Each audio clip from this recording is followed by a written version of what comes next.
Si on regarde la psychologie évolutionnaire au 21e siècle, pourquoi est-ce que j'ai appelé ça psychologie évolutionnaire? Premièrement, parce que ça fait partie de l'évolution. Autrement dit, ça fait partie d'une période dans le développement de la conscience humaine où l'homme va revenir à sa source, à ses racines. Et cette psychologie-là, ça va être une psychologie de développement. Ce ne sera pas une psychologie intellectuelle. La psychologie évolutionnaire n'est pas une psychologie intellectuelle. C'est une psychologie qui est basée sur le développement de l'homme. Et ce développement-là, il est basé sur un certain nombre de critères. Un des critères fondamentaux, c'est l'individualisation de la conscience. Pour un être qui vit dans une conscience collective ou qui est mixé à une conscience collective, la conscience individualisée, c'est pas évident.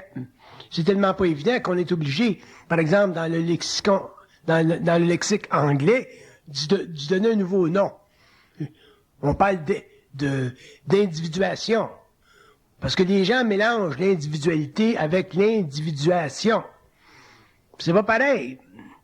Il y a des gens qui ont de l'individualité, mais ils n'ont pas nécessairement ils ne sont pas nécessairement individués. Puis un des critères de la conscience évolutionnaire ou de la psychologie évolutionnaire, c'est la capacité de l'ego de se soustraire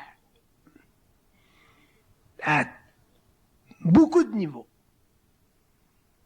de la conscience de la masse. Et c'est pas facile pour un être humain de se soustraire de la conscience de la masse parce que l'ego a besoin de référents pour évaluer sa conscience personnelle.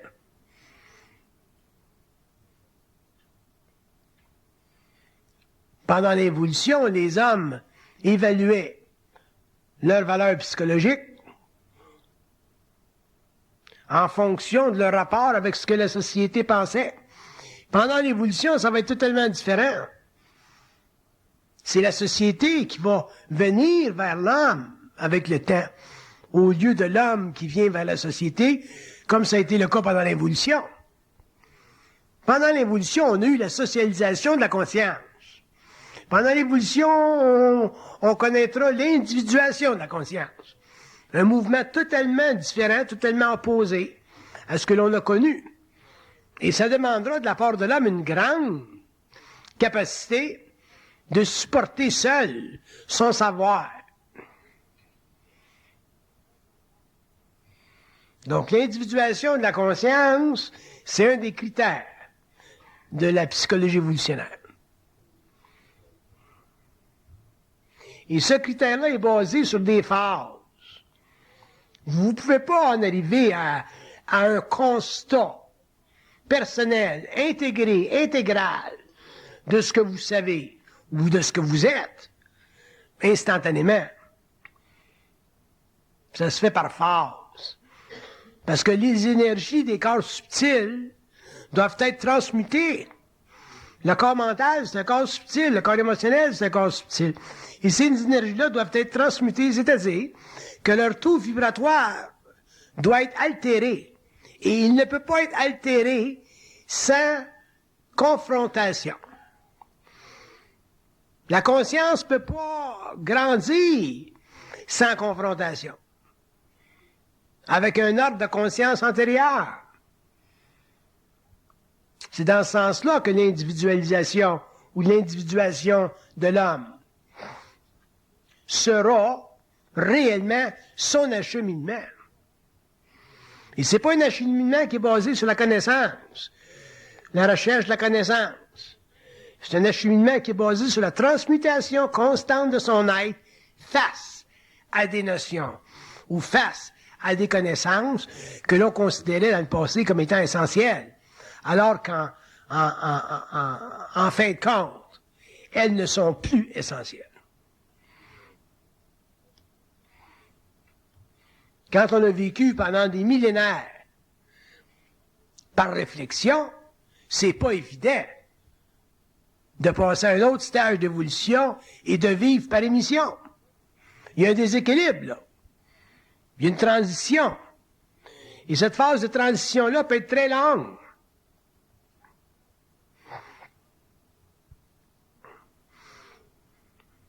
Donc, le changement ou le mouvement pendulaire de la conscience réfléchie vers la conscience émettrice, si vous voulez. Ce mouvement pendulaire-là, il dépend de chaque individu. Il est à la mesure de chaque individu, mais il est inexorablement fixé dans la constitution même de cette psychologie évolutionnaire-là. L'homme va devenir de plus en plus un être en émission. Ça aussi, ça a ses avantages. Et dans un sens, c'est des avantages. Parce que quand on est en émission, la vibration est tellement élevée qu'on n'a pas tendance à se protéger.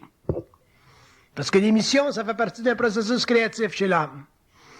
Et c'est tellement difficile pour l'être humain d'être conscient de sa créativité, d'être sien de sa créativité, d'avoir des assises dans ce mouvement perpétuel-là de conscience créatrice, que quand tu commences à vibrer cette énergie-là, au début, il n'y a pas tendance à se protéger. Il est en phase d'émission tout le temps, puis avec le temps, il en arrive à prendre conscience que même s'il est en phase émettrice, il faut qu'il se protège, c'est-à-dire que faut qu'il amène cette émission-là, cette créativité-là, sous son contrôle, c'est-à-dire que il faut qu'il puisse se l'appointer pour son bénéfice personnel. Sans ça, l'émission créative ou la conscience créatrice, elle devient simplement un phénomène paranormal. Et si votre conscience créatrice demeure un phénomène paranormal, éventuellement, vous, en tant qu'individu, vous en serez victime, parce qu'elle obéit à des lois qui ne font pas partie de notre monde. Donc ça fait partie de l'évolution de l'homme, ça fait partie de sa maturité, ça fait partie de sa conscience, ça fait partie de sa capacité d'intégrer cette énergie-là pour en arriver un jour à pouvoir, sur le plan matériel, dans un corps physique, dans le cadre d'une civilisation très matérialiste, au moins, continuer à vivre une vie intéressante.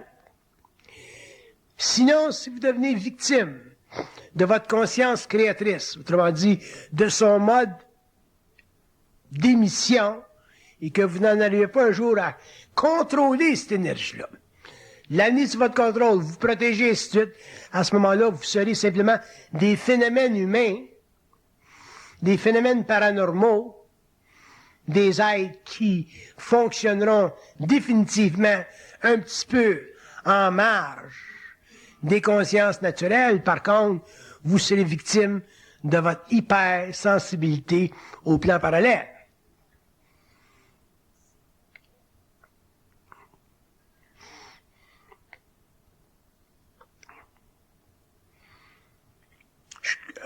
Un des dangers de cette conscience-là ou de cette psychologie-là, quand elle est très forte, c'est qu'on a l'impression que on va vivre indéfiniment, qu'on va pouvoir être créatif indéfiniment, qu'on va pouvoir fonctionner créativement indéfiniment. Puis un jour, on s'aperçoit qu'on a des limites matérielles, on a des limites dans notre corps physique. Il y a des limites. Donc, si l'homme n'apprend pas à se protéger de la qualité émettive de sa conscience créatrice, éventuellement, il en deviendra victime. Ça aussi, ça fait partie de l'intégration de son énergie. Puis ça fait partie du caractère voilé de sa conscience.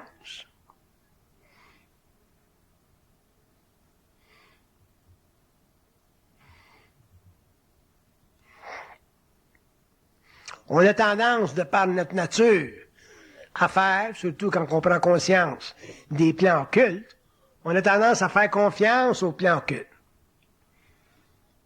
Puis la raison pour laquelle on fait confiance aux plans occultes, c'est parce qu'il y a tellement d'énergie là. Ça n'a plus de fin. Ça semble illimité. C'est toujours présent. Et la raison pour laquelle on devra apprendre à se protéger contre cette émission-là, puis réellement l'intégrer, la contrôler, pour pouvoir en bénéficier de manière permanente et à long terme.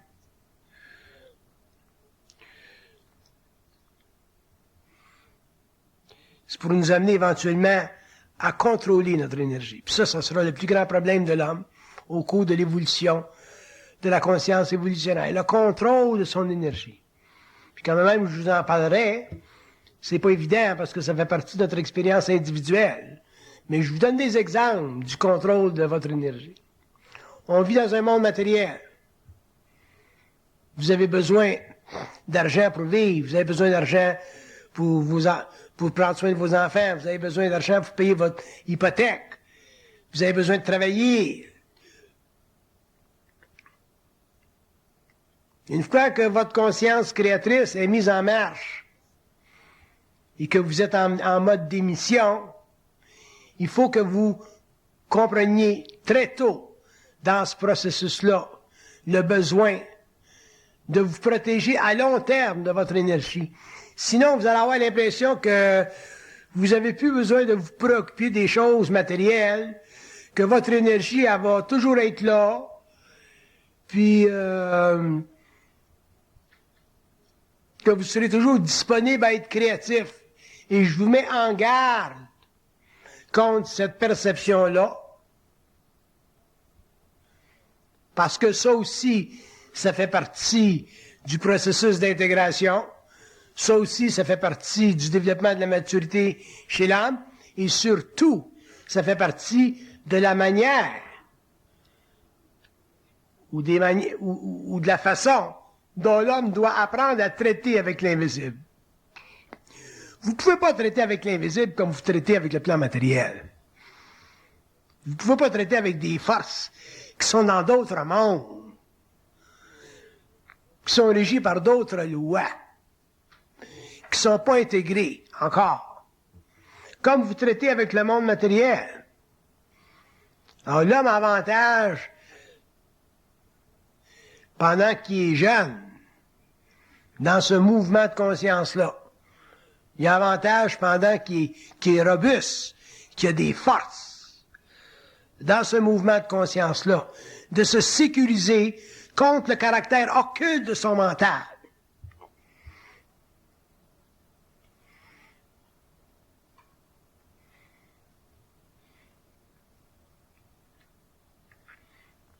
Le caractère occulte du mental.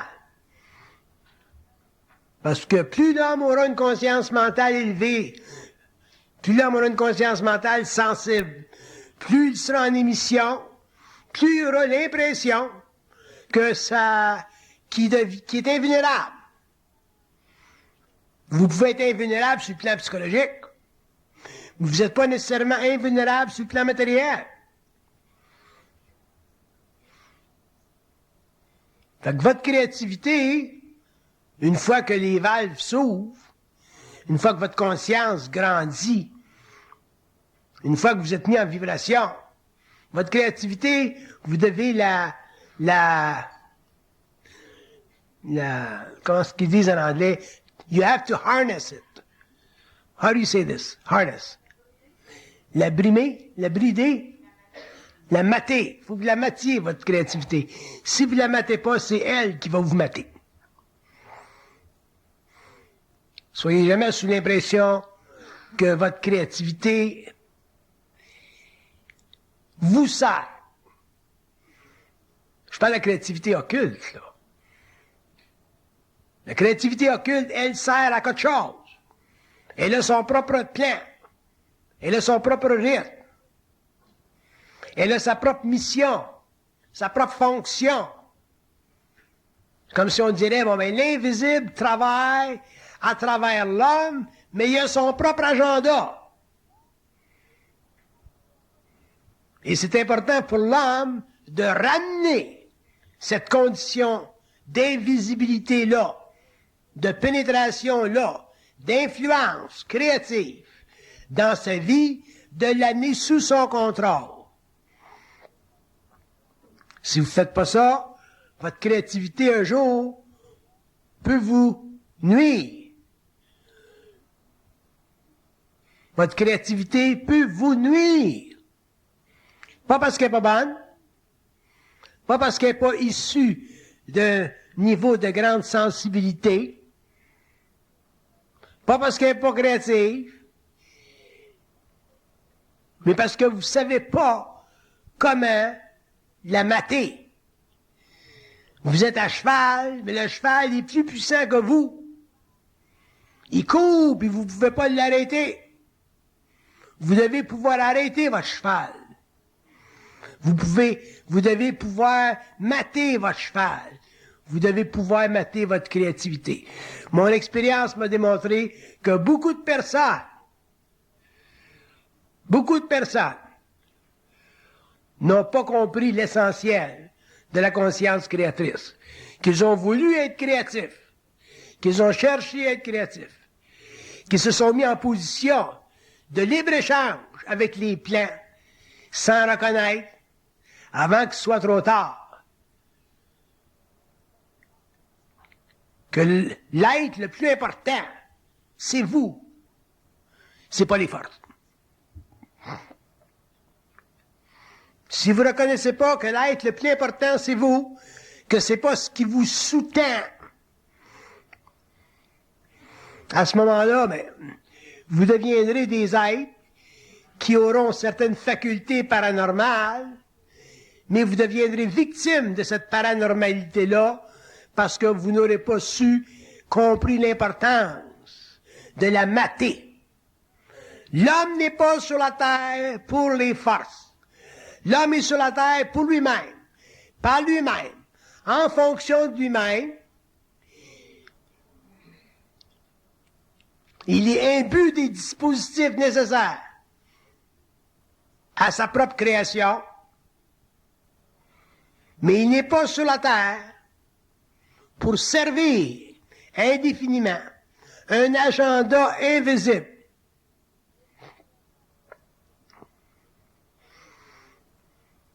On l'a fait pendant l'évolution et on devra pendant l'évolution arrêter cette condition-là, mettre un arrêt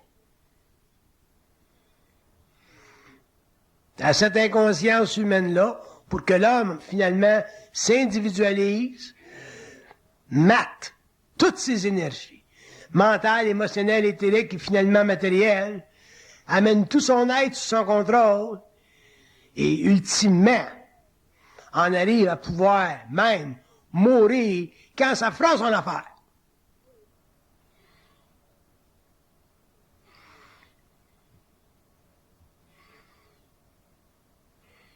Quand tu es toute faite, ta vie est pleine, est bien remplie, tu rends l'âme avec plaisir.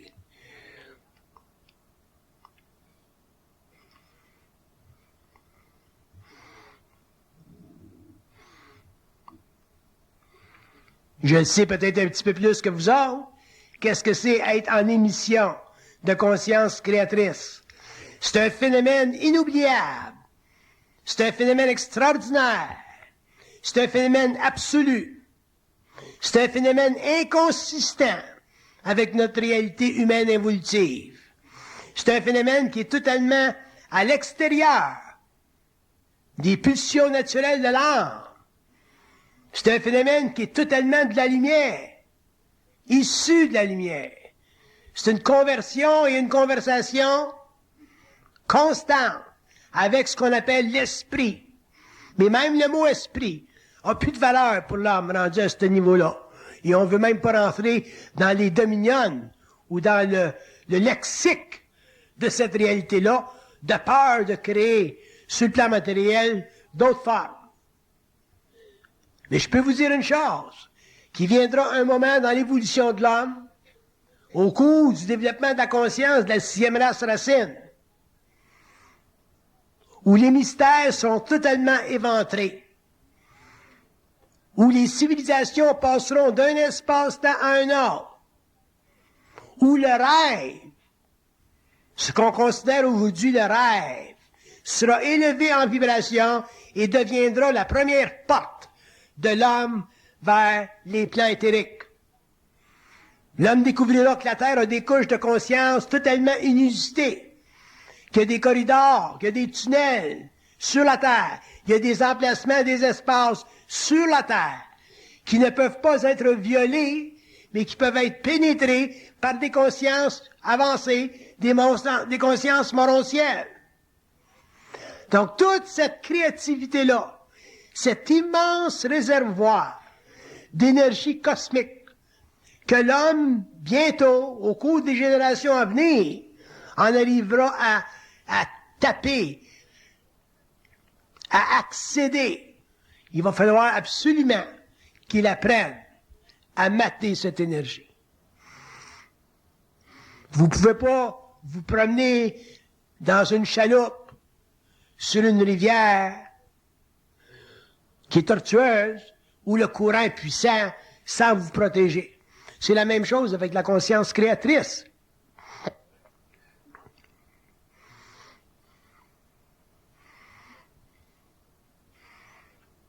Jusqu'où on ira dans la compréhension, l'étude de cette fameuse psychologie évolutionnaire, probablement ça n'aura pas de fin. Probablement qu'aujourd'hui, on en gratte simplement la surface. Mais sachez une chose, que la psychologie évolutionnaire est proportionnelle dans son étendue, dans ses profondeurs, dans ses périmètres, avec le pouvoir de la parole de l'homme. Quand la parole de l'homme passera du plan sonore au plan purement vibratoire, l'homme rentrera encore dans des couches de conscience. Son mental sera activé, suractivé. Sa conscience créatrice deviendra de plus en plus éminente. Et l'homme découvrira qu'effectivement, ce qu'on appelle la conscience cosmique, ce qu'on appelle la conscience systémique, ce qu'on appelle le rapport psychique entre les différents temps, ce qu'on appelle les différents niveaux de conscience, qui s'interpellent et qui s'interprètent. Autrement dit, les rapports, les relations entre différentes civilisations qui existent dans des espaces-temps psychiques qui font partie des coordonnées naturelles de la conscience humaine. Quand ça se met, ces énergies-là se mettront en branle chez l'homme. Son psyché sera totalement transformé. La conscience de son être sera totalement altérée et sa vision éthérique s'ouvrira. L'homme verra dans d'autres mondes en même temps qu'il voit dans son monde matériel et automatiquement, par conséquence, ce sera très nécessaire que son ego soit très stabilisé, très équilibré dans son émotion, dans son mental, afin de ne pas être assujetti à une trop grande conversion, à une trop grande conversation avec l'invisible. Que ce soit sous notre contrôle. C'est pour ça que je vous dis, faites attention à la connaissance. La connaissance, c'est simplement une façon de vous avertir que là où vous en êtes rendu, dans la contemplation des mystères, c'est un voile.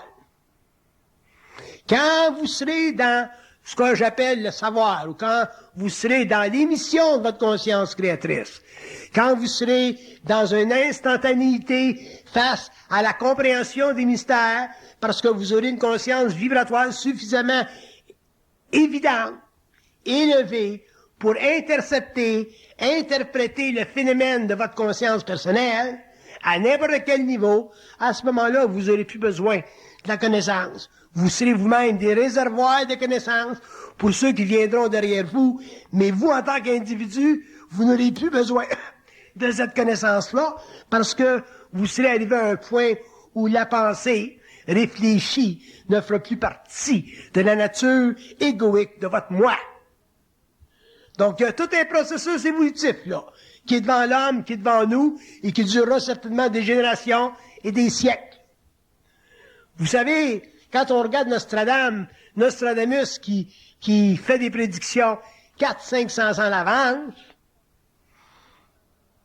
faire des prédictions 500 ans à l'avance, 1000 ans d'avance, 2000 ans d'avance, ça fait partie des lois occultes du mental. Ça fait partie de la fondation des mondes, qui viennent en contact avec notre monde pour nous faire reconnaître, souvent après le fait, que ce qui se produit dans l'avenir, c'est déjà connu depuis longtemps dans d'autres passés ou dans d'autres présents. Fait qu'imaginez-vous que votre conscience créatrice n'aura jamais de fin, votre émission de conscience n'aura jamais de limite, puis c'est à vous, tant que vous êtes sur un plan matériel, de la dominer afin de ne pas être dominé par elle. Comment vous allez y arriver? Comment vous allez finalement mettre un terme à la victimisation de l'homme par les forces occultes? Ça dépend de vous. Ça dépend de votre maturité, de votre degré de maturité, puis jusqu'à quel point vous êtes capable de sciemment mettre à l'œuvre des mécanismes qui vous sont, dans un sens, identifiés par des initiés, que ce soit moi ou un autre.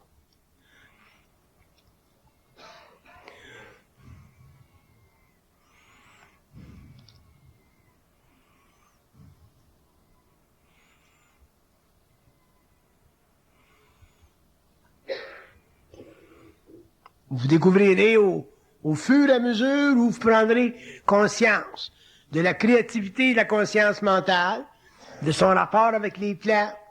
Vous découvrirez que l'homme comprend l'occulte toujours après le fait, jamais avant le fait. Jamais on vous expliquera l'occulte. Jamais on vous définira l'occulte. Jamais on définira votre relation avec les plans avant que vous viviez certaines expériences, pour en arriver à une certaine maturité, pour en arriver finalement à une certaine intégration, parce que l'intégration, ça fait partie du caractère humain dans sa relation avec les forces occultes. Un homme qui n'a pas intégré les forces occultes de sa conscience ne peut pas se considérer intelligent. Il peut se considérer paranormal. Il peut considérer qu'il y a des facultés paranormales. Mais il ne peut pas se considérer intelligent. Et qu'est-ce que c'est le rôle de l'homme? La fonction ultime de l'homme, c'est d'être intelligent. C'est ça qu'on a besoin le plus dans notre évolution. D'être intelligent. Parce qu'une fois qu'on est intelligent, on connaît les mécanismes, on connaît les lois, on connaît les fondations, on connaît le rapport entre notre matérialité et les autres plans. Donc, pour l'homme, devenir intelligent, c'est très, très important. Et c'est une intelligence qui est différente de celle qu'on a connue pendant l'évolution. C'est pas une intelligence intellectuelle. C'est réellement le produit d'une conscience vibratoire très développée qui nous permet finalement de réaliser que le mensonge cosmique est à la source même du savoir. Le mensonge cosmique est à la source du savoir. Ce qui veut dire qu'un homme ne peut pas arriver au savoir. Un homme ne peut pas arriver à une conscience intégrale sans avoir passé par les arcanes du mensonge cosmique. Autrement dit, sans avoir réalisé jusqu'à quel point il n'a pas intégré l'énergie des plans dans sa conscience matérielle. Avez-vous des questions? Une question? C'est bien que vous n'ayez pas de questions. De temps en temps, c'est bien que vous en ayez. Mais quand vous en avez, ou quand vous n'en avez pas, que ce soit pour les bonnes raisons. Vous avez une question, que ce soit pour une bonne raison. Pour comprendre mieux quelque chose que vous savez. Puis quand vous n'avez pas, c'est pour vous reposer l'esprit.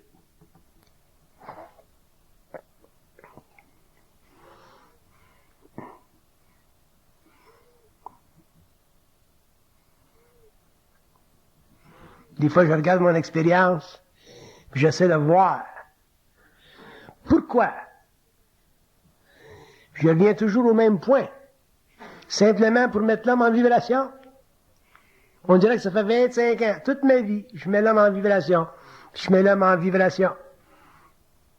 Autrement dit, je me mets à son niveau,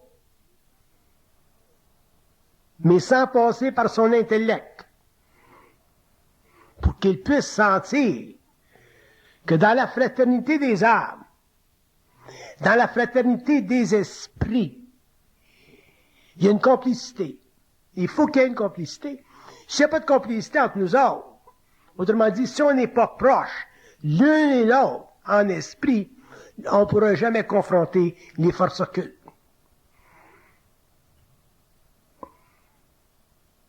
Si l'homme n'est pas proche d'un âme, de 2 âmes, de 3 âmes, si vous n'avez pas dans votre vie des aides avec lesquels vous pouvez être complices, avec lesquels vous pouvez étudier les plans, vous ne pourrez jamais connaître et comprendre le mensonge cosmique, parce que je l'ai toujours dit, l'homme ne peut pas être intelligent seul. C'est impossible que l'homme soit intelligent seul.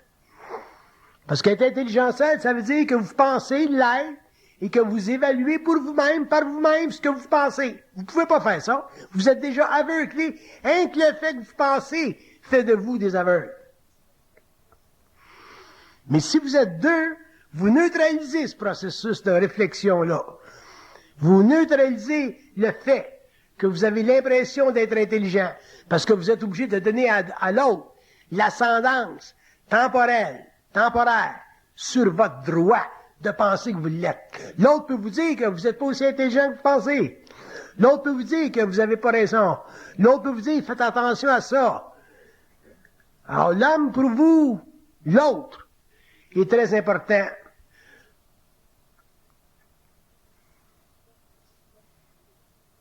Une fois que vous avez cette complicité-là avec l'âme, vous pouvez commencer à grandir puis étudier les plans, étudier les mystères, puis étudier jusqu'à quel point votre créativité ou l'émission créative de votre mental est à point et ne vous amène pas, ne vous décale pas de votre réalité, de votre bien-être et de votre paix d'esprit.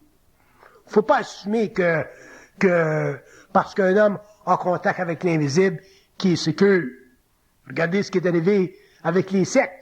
Regardez ce qui est arrivé avec les suicides collectifs. L'homme ne peut pas assumer que parce qu'il y a un contact avec l'invisible, qui est sécure. Mais l'homme peut assumer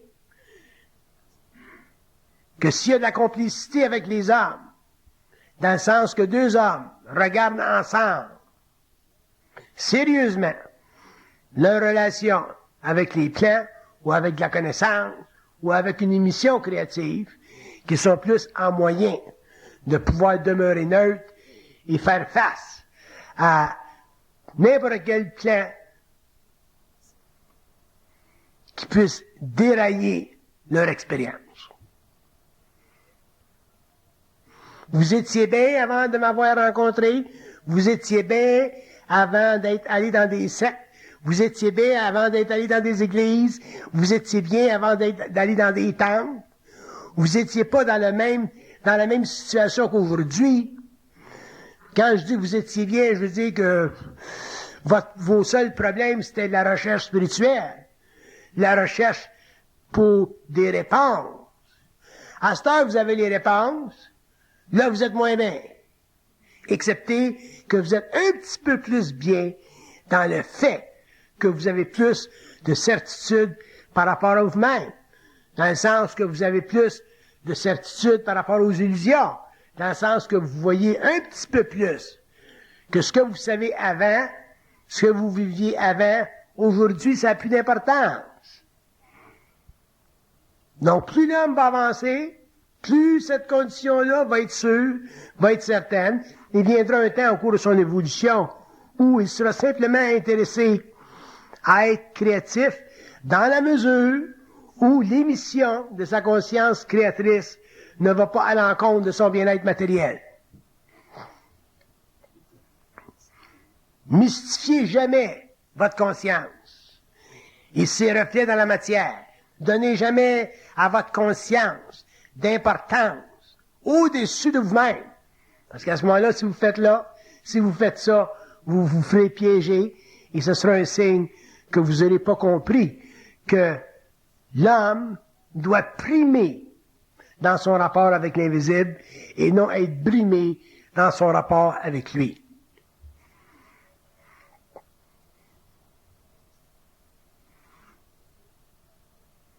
Puis ce ne sera pas aussi facile que vous pensez. Parce que quand on est créatif, c'est fort. C'est un courant d'énergie qui passe. C'est une vibration maîtresse qui passe. Plus vous êtes sensible à l'invisible, plus cette vibration-là est puissante. Elle peut être assez puissante qu'elle peut vous donner l'impression que vous avez raison. Elle peut faire de vous autres un initié malgré vous-même.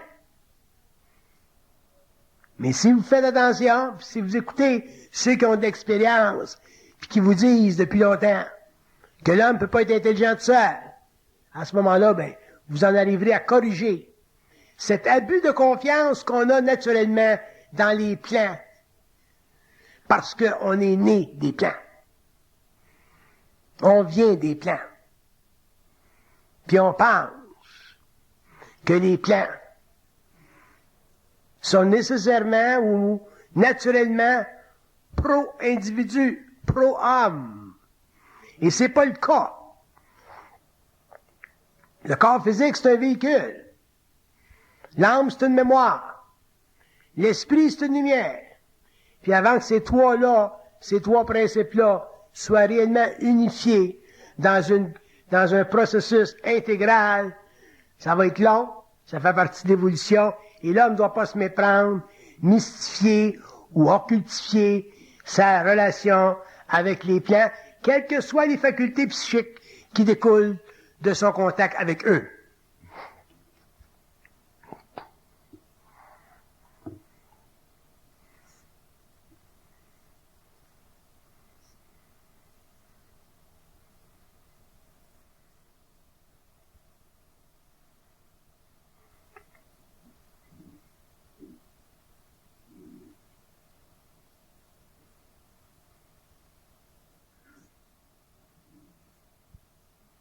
Question?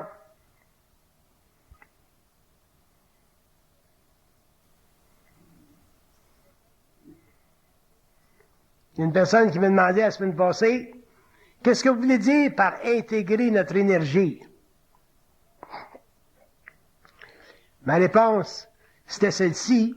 Je disais que intégrer son énergie, c'est s'amener éventuellement à reconnaître que la moindre relation avec les plans est une relation de mensonge.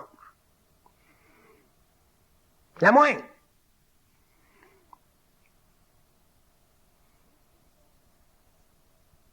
N'oubliez pas que sur la Terre, on a été pendant des millénaires allaités au concept de la vérité. Les philosophies l'ont fait, les religions l'ont fait, les systèmes politiques l'ont fait, les idéologies l'ont fait, toutes les civilisations l'ont fait. On a été allaités au concept de la vérité. On a été mis en opposition au concept du faux.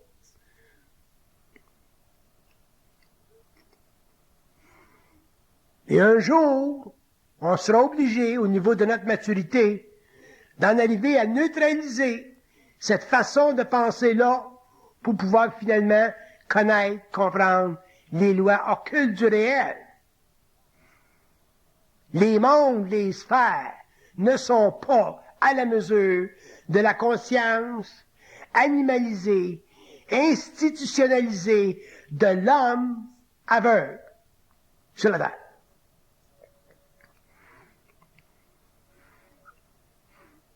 Il y a des gens qui disent, comment se fait qu'il y a des extraterrestres qui viennent sur la Terre, puis qui s'en vont dans les champs, puis qui font des études sur des animaux, ou qui prennent des hommes, puis les rentrent dans leur vaisseau, ainsi de suite, leur font passer des examens. Ils n'ont pas le droit de faire ça. Ça, c'est le concept de la vérité qui nous fait parler comme ça. C'est la polarité du vrai et du faux qui nous fait parler comme ça. C'est l'institution psychologique idéationnelle du mal sur notre planète qui nous amène à des réflexions comme ça. Vous autres, quand vous prenez des animaux, des chiens, des chats, des singes, dans le laboratoire, vous faites exactement ce que les autres font avec nous autres. Pourtant, on rationalise facilement, puis on dit, on fait des expériences avec les singes, parce que c'est bon pour la science et la distribution des bienfaits scientifiques pour l'humanité. D'accord. Mais demande ça aux singes, pour voir qu'est-ce qu'il va te dire.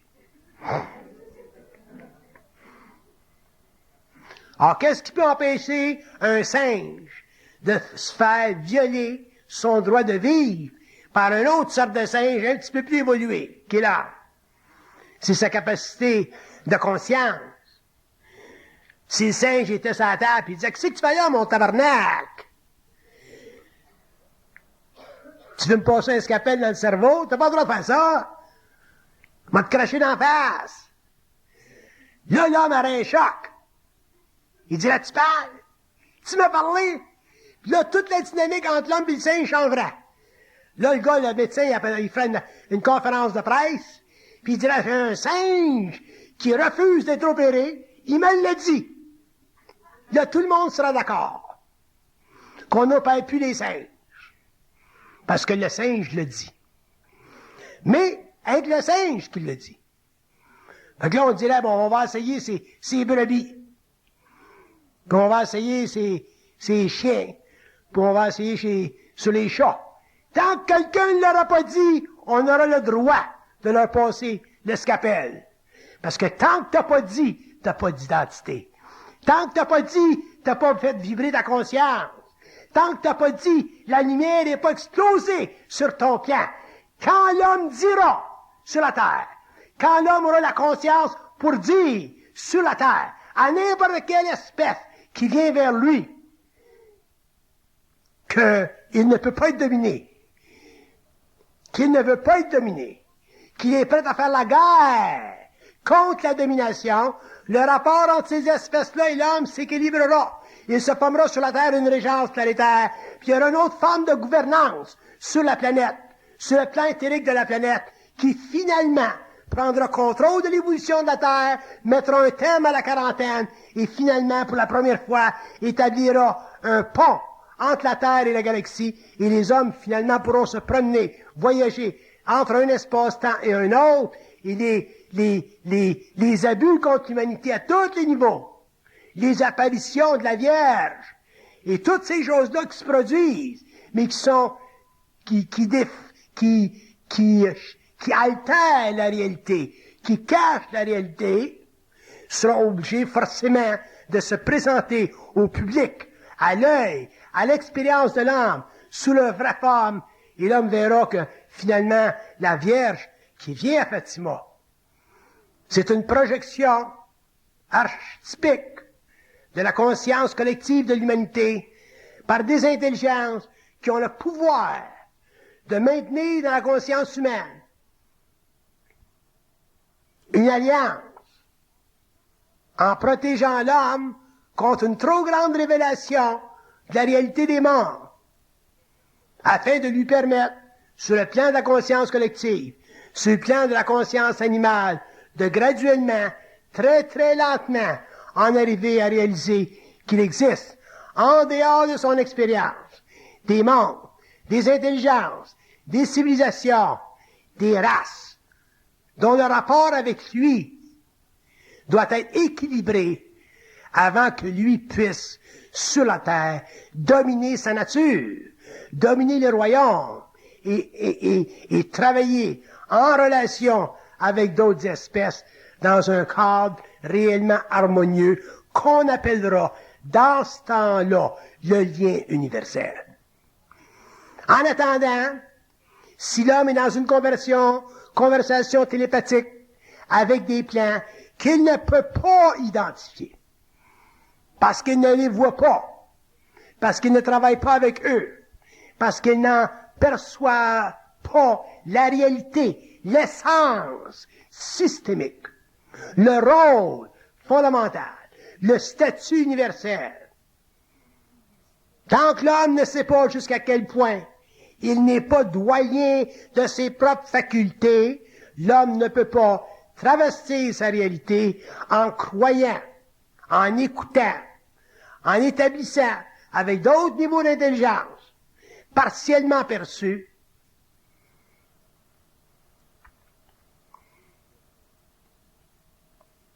des liens qui ne sont pas par lui vérifiables. C'est pour ça que l'homme doit réellement commencer lentement, au cours de son évolution progressive, à réévaluer sa relation avec tout ce qui fait partie de sa conscience. Surtout quand il commence à vivre des facultés, quand il commence à être psychique, quand il commence à s'intéresser à des choses qui ne font pas partie de l'expérience quotidienne pour se protéger.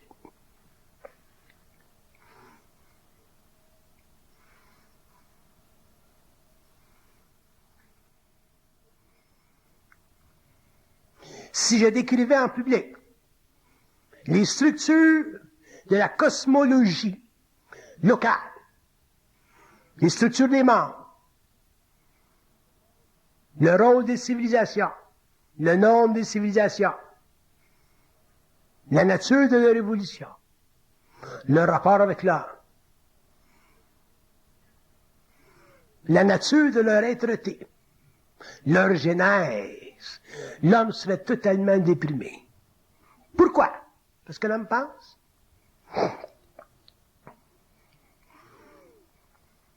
Et pourquoi l'homme pense? L'homme pense parce que il lui a été donné, pendant l'évolution, à cause de la nature, de la programmation cosmique de la planète Terre, il a été donné à l'homme de reconnaître un jour, par ses propres moyens, sa source. Mais pour que l'homme en arrive à reconnaître un jour, par ses propres moyens, sa source, il va falloir qu'il prenne conscience que sa pensée vient d'ailleurs. Tant que l'homme ne réalisera pas que sa pensée vient d'ailleurs, il ne pourra pas bénéficier du lien universel et sa conscience morontielle sera en suspension et l'homme, techniquement, sera simplement un extraterrestre affaibli. C'est pas généralisé dans le cosmos local. La connaissance, le savoir et la science que la pensée vient d'ailleurs. Même les morts ne comprennent pas les structures psychologiques de leur personnalité dans les mondes astraux qui font partie des dominions exclusifs aux forces sataniques. Puis quand je parle des forces sataniques, je parle pas des forces sataniques comme vous autres vous l'entendez. Pour moi, les forces sataniques, c'est pas nécessairement des forces qui, comme vous l'entendez, sont la source du mal. Les forces sataniques, ce sont des forces, des gouvernements, qui ont la fonction, l'exclusive fonction, de maintenir un voile sur l'incarnation de l'âme. Quand une âme s'incarne, le voile s'établit, ça fait partie du rôle des forces sataniques. Pourquoi? Pour empêcher que l'homme retourne à sa source. Alors que les forces de la lumière ont un rôle totalement en opposition, totalement différent, qui est celui d'éclairer l'homme dans son retour à la source, à partir du moment où il a compris et réalisé que la pensée vient d'ailleurs. Mais dans cette période de transition-là, l'homme, lui, est victime d'un grand doute personnel. Pourquoi? Parce qu'il n'a pas l'habitude de savoir. Il n'a pas l'habitude de savoir. Et la raison pour laquelle il n'a pas l'habitude de savoir, c'est parce que sa pensée a toujours été réfléchie. Tu ne peux pas savoir si ta pensée est réfléchie. Donc, ça fait partie de l'évolution, ça fait partie du rôle des forces sataniques sur la Terre, ça fait partie du rôle des forces obscures sur la Terre, depuis des millénaires. Le renversement de cette condition-là, le retour de l'homme au travail, le retour de l'homme à sa source, la connexion avec son lien universel, demandera éventuellement qu'il se pose la question fondamentale. Est-ce que j'ai raison quand je parle? Pas est-ce que j'ai raison quand je pense? Parce que penser, c'est comme rêver. C'est astral. Parler, c'est la seule manifestation créative de la lumière de l'homme qui peut être astralisée, mais qui a son fondement en dehors du plan astral. Quand vous parlez, vous mettez votre plan éthérique en vibration. Et quand vous parlez en mettant votre plan éthérique en vibration, dans un sens, surtout si vous avez une certaine conscience, vous créez une mononcialité, c'est-à-dire que vous créez un pont entre votre vitalité humaine mortelle et votre plan mental. Et à ce moment-là, vous avez une cote d'écoute dans le monde systémique. Vous avez une cote d'écoute sur les plans parallèles. Il y a des intelligences dans l'invisible comme dans la matière qui sont forcément obligées de vous écouter parce que vous avez sur elles une ascendance vibratoire. Et c'est la seule chose qui vous empêche d'être dominé. Quand l'homme aura une ascendance vibratoire, l'homme sera plus dominable.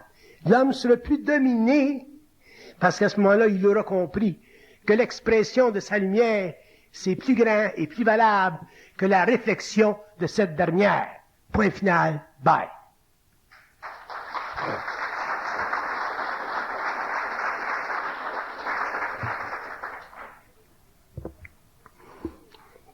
Je vais vous donner, comme la dernière fois, à la fin de la conférence, une chance de me poser des questions si vous avez des questions.